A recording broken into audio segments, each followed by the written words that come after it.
Here we are. Mini, Midi, Maxi.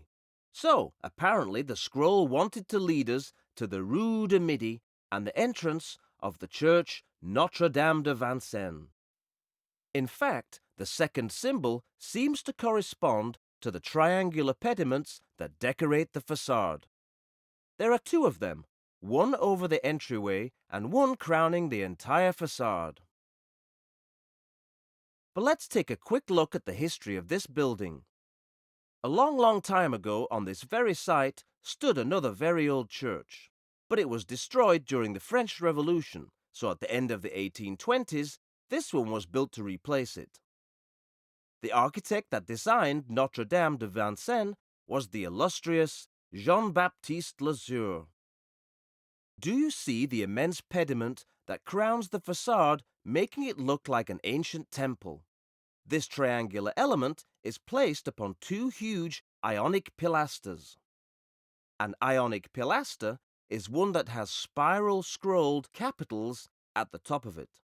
Look at the image displayed on your screen.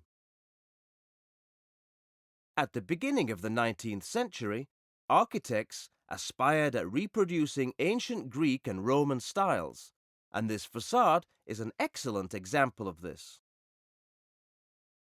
Here's an interesting bit of French trivia.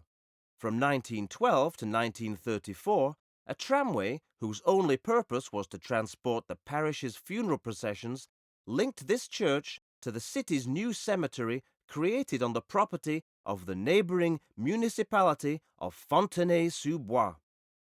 Look on your media player. This reproduction of a photo stored at the city archives testifies to this surprising and unusual system. Have you noticed the clock on the pediment of the church? Apparently, punctuality is extremely important in Vincennes. So, I suggest we respect this tradition and move right on to the next riddle.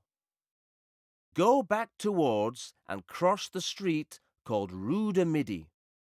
Keep going straight along the Temple Road, but before you get to the pedestrian street, change directions and look for the two gracious women offering flowers and fruit. I dare say, things seem to be getting a bit stickier. We'll have to keep our eyes peeled.